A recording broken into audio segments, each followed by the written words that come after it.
Hello, today we're going to talk about the game Nautilus, Fortunes on the Ocean Floor from Mayfair and Kosmos games.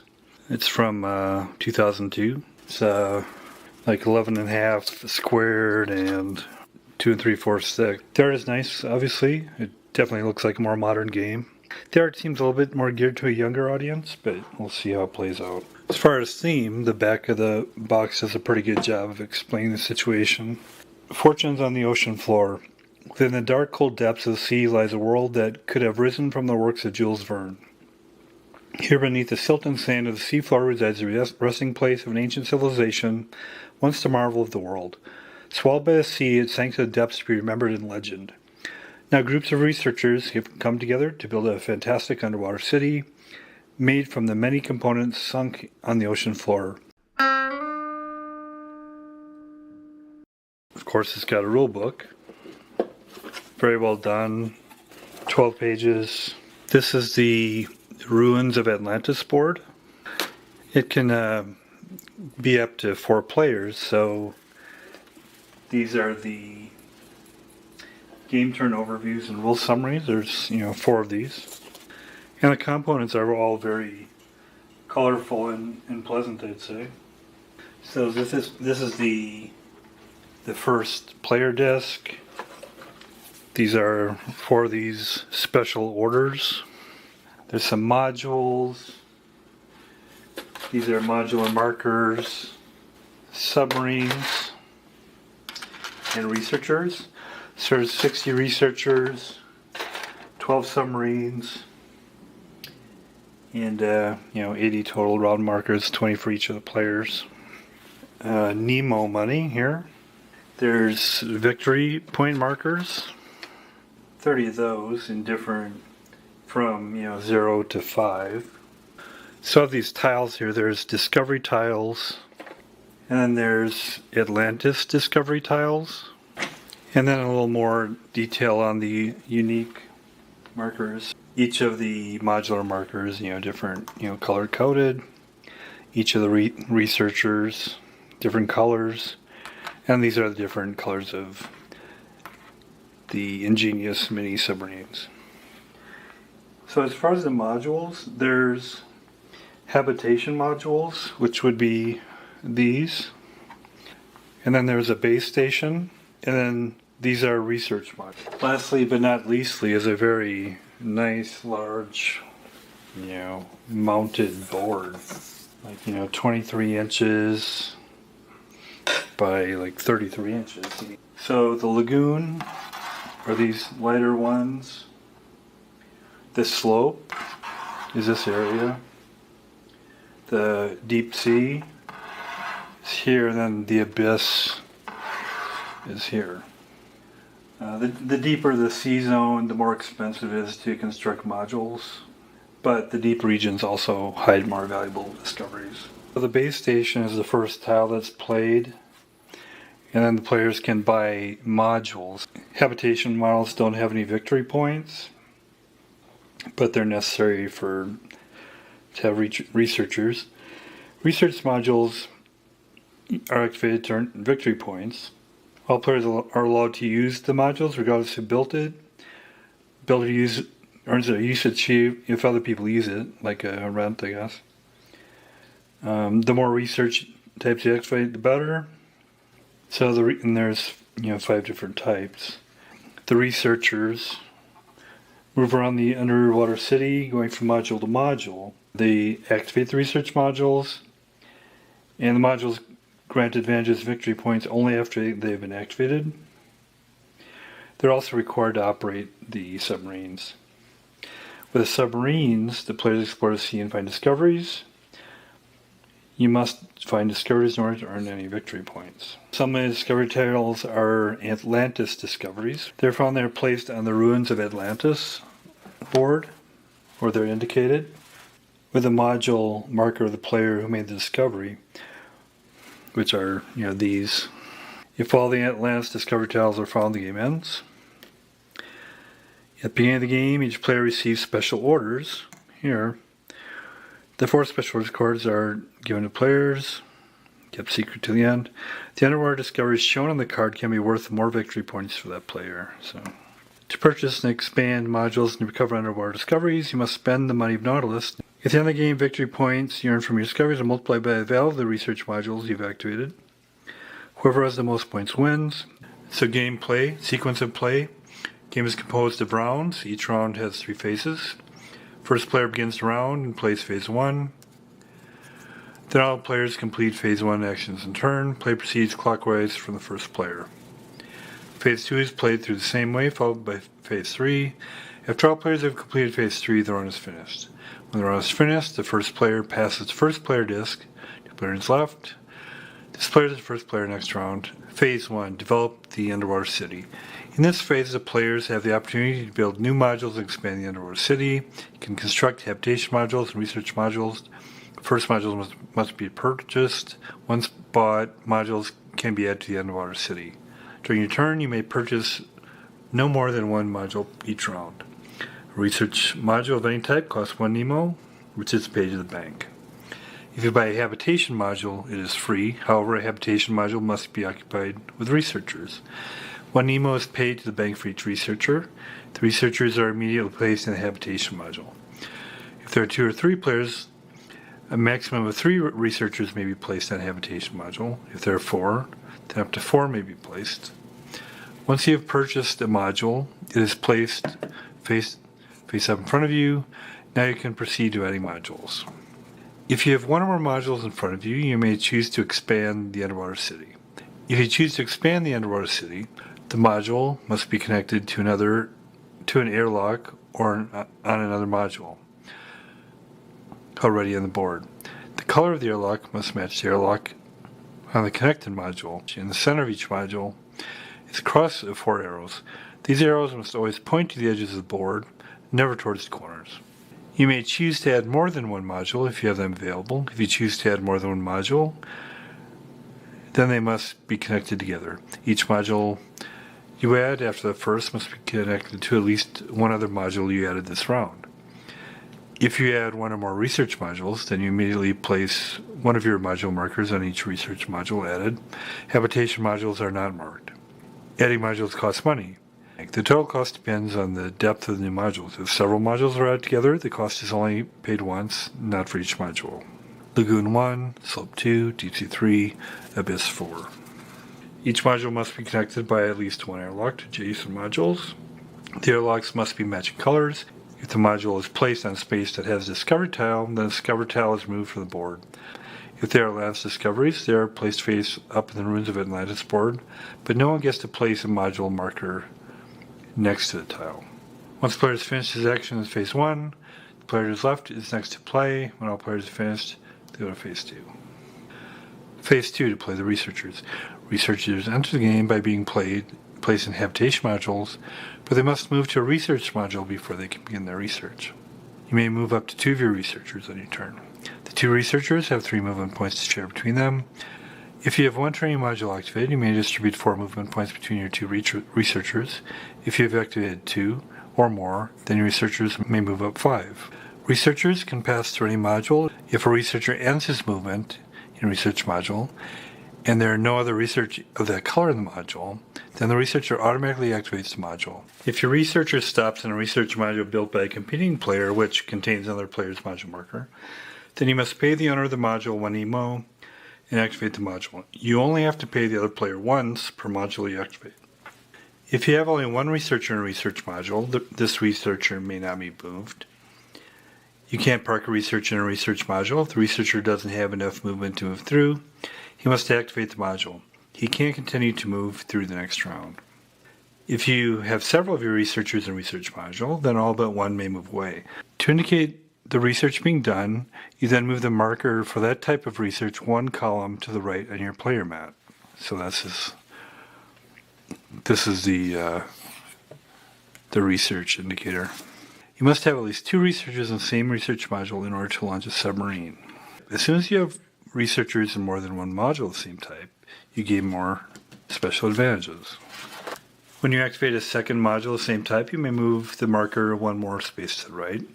The marker is now in the 2 column, so you turn the marker over to the 1 side. The red line is a reminder that the marker is flipped when the second module of that type is activated. If you activate at least 2 research modules of the same type, and you alone have the most activated modules of this type, then you increase your score for this type of research to 3 points.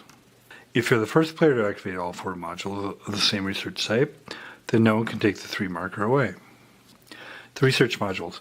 There are 5 different research types, each with its own research modules. Each research type provides different special advantages. Training module. You can improve your researchers' mental and physical abilities by activating training modules. Engineering module. Without any engineering modules, you may move each submarine up to 4 spaces. Submarine technology can be improved with engineering modules, which increases their range. By activating sonar modules, better predictions can be made about the underwater discoveries. If you want to scan for underwater discoveries without any sonar modules, you can examine all finds within 4 spaces of your submarine. With a single sonar module, your scanning range increases to 5 spaces. With 2 or more sonar modules, it increases to 6. Even if you have a sonar module activated, you must still pay 1 Nemo each time you scan. Laboratory module. You can only use this type of research module when you find a discovery with one of your submarines. When you find a scallop or a conch shell, value 0 discoveries, you can immediately use the laboratory module. You may examine any face-down discovery tile anywhere on the map. If you have 2 or more laboratory modules, then you may examine 2 discovery tiles. If 2 discoveries are examined, then they must be in different depth zones if possible. Analysis module. Activating an analysis module allows you to improve your researchers' methods. With 1 analysis module, the value of treasure chest you find is increased to 3 Nemo. And with 2 or more analysis modules, it raises to 4 Nemo. Phase 3, submarine operations. You may launch a submarine if you have at least 2 of your researchers stand together in any research module, and this research module has at least 1 blue airlock that leads to an empty sea space. If you decide to launch a submarine, you must remove 1 of your researchers from the research module back to your supply. Place the submarine in an empty sea space beside a blue airlock in this research module. If you have submarines on the board, you may use sonar to scan, secretly examine, discover tiles in range. If a submarine uses sonar, it must do so before moving. If you want to use sonar, you must pay 1 Nemo for each sub you wish to scan with. You can now secretly examine and return face down all discovery tiles that are in the scanning range of the submarine. Underwater discoveries in the abyss can only be scanned if the submarine scanning them is also in the abyss. On your turn, you may move all of your submarines on the board one at a time. Submarines may only move in straight lines, never diagonally.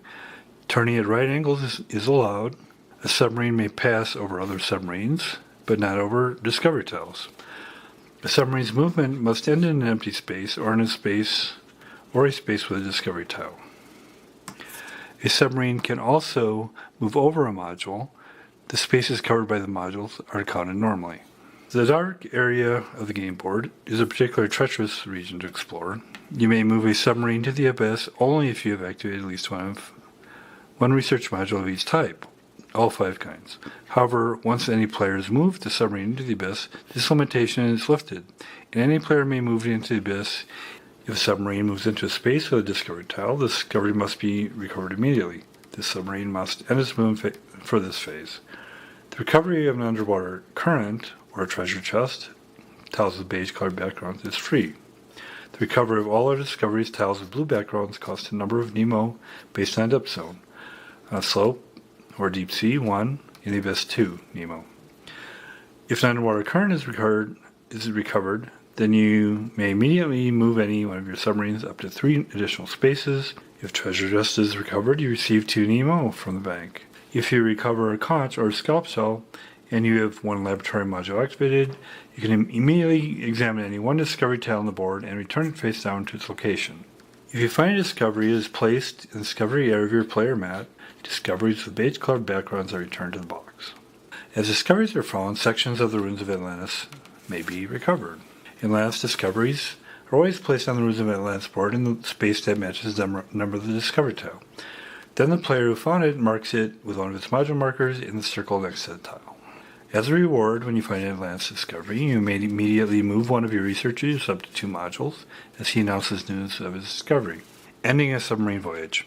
Each submarine must end its movement when it is run out of allowed movement, or when it lands on underwater discovery. The submarine voyage can continue in the next round.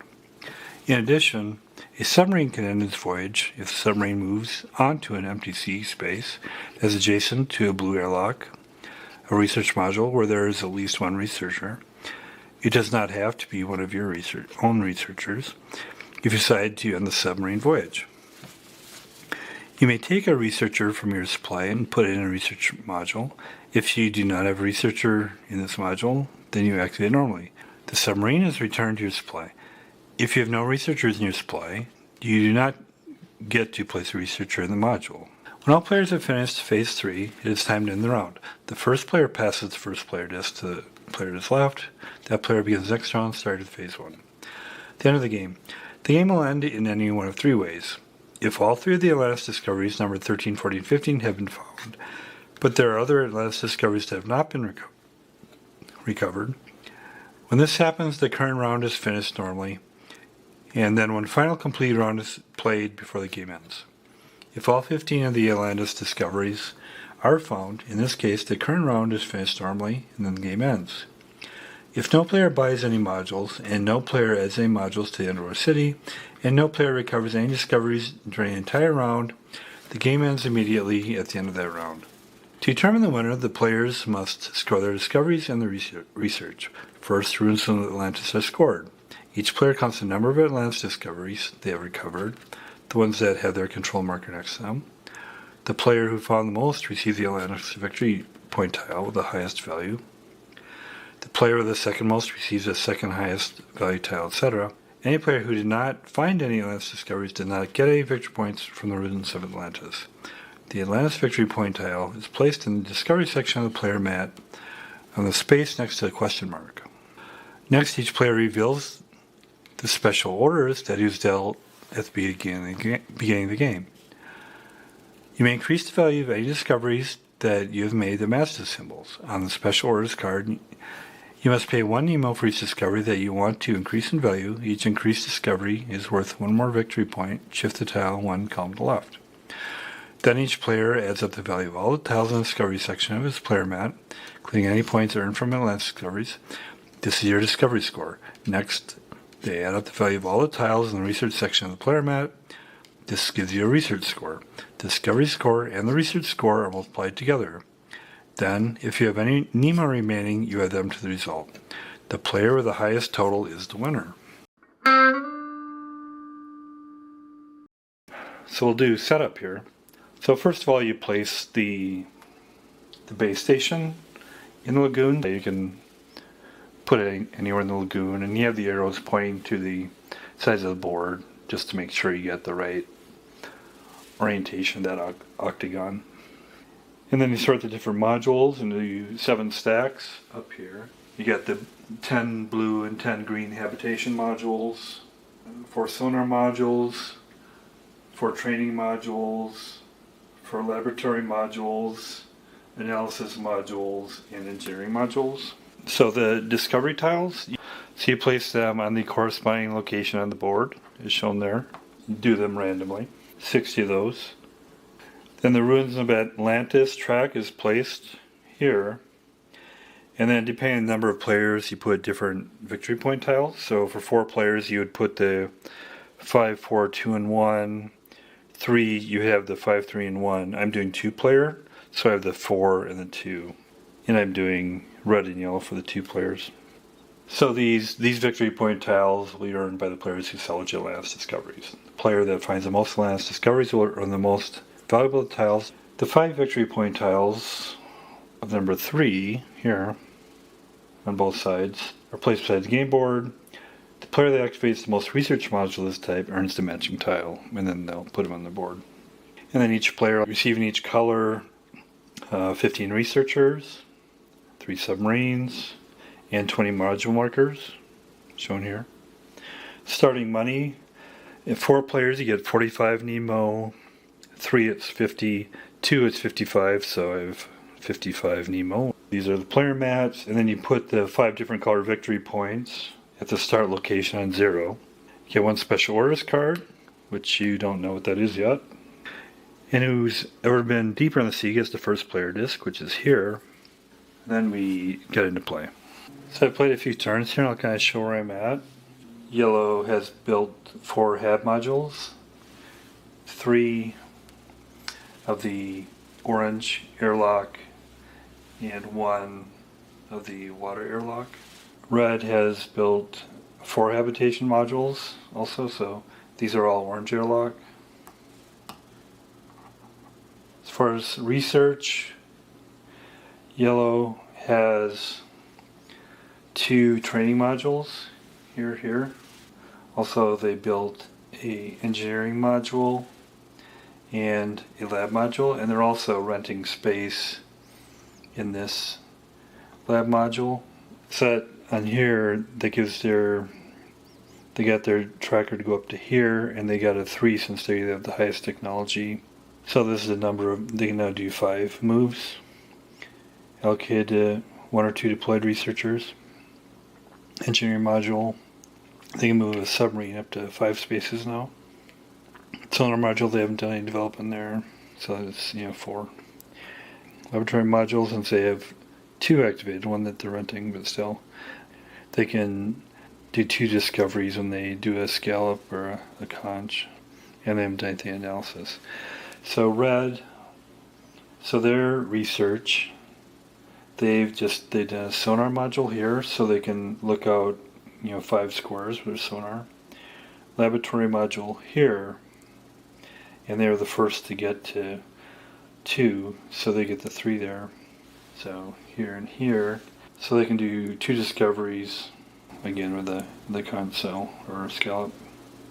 Nothing with analysis module. And then they each have 3 of their submarines going out now.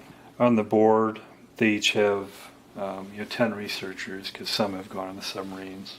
Yellow got their submarines out a little bit earlier, so they've been making some more discoveries. They have several scallop and conch. They got some 1 value items here, and they picked up a couple treasure. Well, there's scallop and conch. They were able to look out here a little bit, see what's going on, and of course, using sonar too. Red has not gotten as much. They got a few ones here. They got 1 scalp per conch, which they're able to do, and they've been spending a little more money on using their sonar since they have that technology. So they've spent a little bit on that, and they've gotten a few treasures from that. It's pretty even. Then the markers show who owns the different things. As far as Atlantis here, so yellow's gotten a little more there. They got 3 of this area, and they got a 14, and 14 is important for the end game for when they get a 13, 14, 15. Red's got a couple here, so that's where that's at. So the amount of money that each has is pretty close. Red has 33 Nemo, and yellow has 35. Obviously, they've been paying for buying and installing modules. They've gotten some money from treasure, and Red's been spending a little more money on sonar. And the next step is buying and then adding modules. So Red, they want to start increasing their technology a little bit in analysis. So they'll purchase an analysis module for 1 Nemo. And then to place it, they'd prefer to do it in a lagoon because it's less expensive, so they'll do that. And it costs then 1 to install it in the lagoon. The deeper you go, the more it costs to install. And then yellow wants to get another habitation module, and they're free, but you need to get researchers with them, and they are going to get 3 researchers in a habitation module, so they'll pay 3 Nemo for that, for the researchers. And then to install it, so they have to put it a little bit further out because they can't. It doesn't really work putting it in there. So they have to, on the slope here, it costs 2 to install. So they'll put it up here. So they'll pay the 2 to install that. So 1 or 2 researchers can move. Red, he doesn't have any research on training, so they're between 2 he can move 3. And he wants to activate this module, so he'll go up there. You have to use this one because this one's blocked. So that's his movement. And then he'll activate that. With that. And then since he's activated it, you move that up. So now he increases the amount of Nemo he receives. And then yellow, for movements, they have several here in habitations, so they want to move those out. They might do more building up here, so he'll keep some up there. And he doesn't have any activation to do right now. And then there's no submarines to launch. They'll have their submarines out there, so now they can do their sonar scanning. So red can scan up to 5. He can see what's here. It's a scallop. He wouldn't show that to the other player. And then, so he pays 1 for that. And then he will move his submarine there.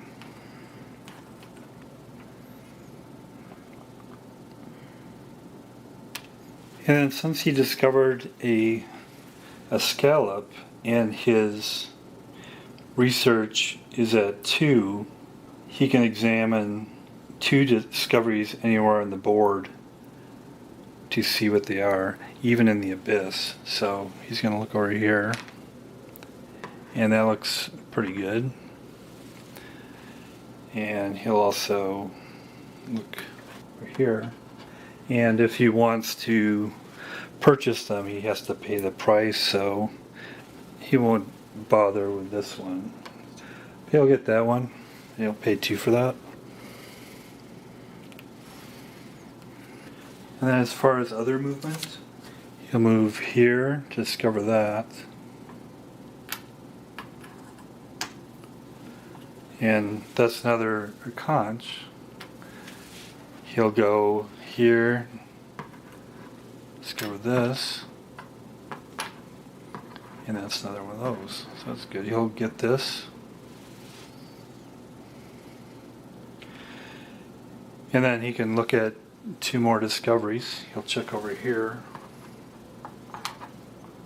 That's nice. He gets an Atlantis. And you'll put a marker there. And then he'll check here too, which is +3. And then with that, that's an underwater current, so he can immediately move one of his ship's 3 spots, which could include another discovery. And he doesn't have any that would be in discovery range, but he'll move this one out here. Then for yellow, similarly, they don't have any submarines to launch. He could do a sonar, and his sonar is 4, so he doesn't have anything in 4 to check out anyway, so he can't do that. And then he will move, and his movement is 5, so he can go 5. Well, he'll move these closer in, so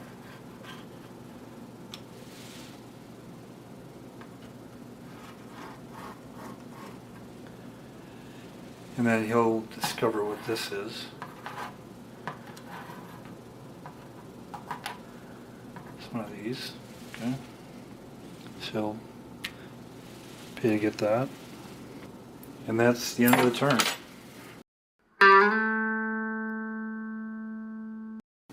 And that's Nautilus, Fortunes on the Ocean Floor from Mayfair Kosmos Games from 2002. I didn't really know what to expect going in. I thought it'd be kind of a kid game, whatever, but based on the art. But I was very impressed. I'm glad I was able to pick that up for a reasonable price. The gameplay is pretty unique. I think the components are outstanding. I especially like, the vibrant colors. Really works really well. I mean, even the detail in like coins and stuff is good. And actually, I mean, these little characters aren't, it's not sci-fi, but kind of remind me of Conquest of Empire. I'm not sure if you're familiar with that kind of world conquest game, but that kind of thing. You can get a reasonable copy. I'd definitely recommend it.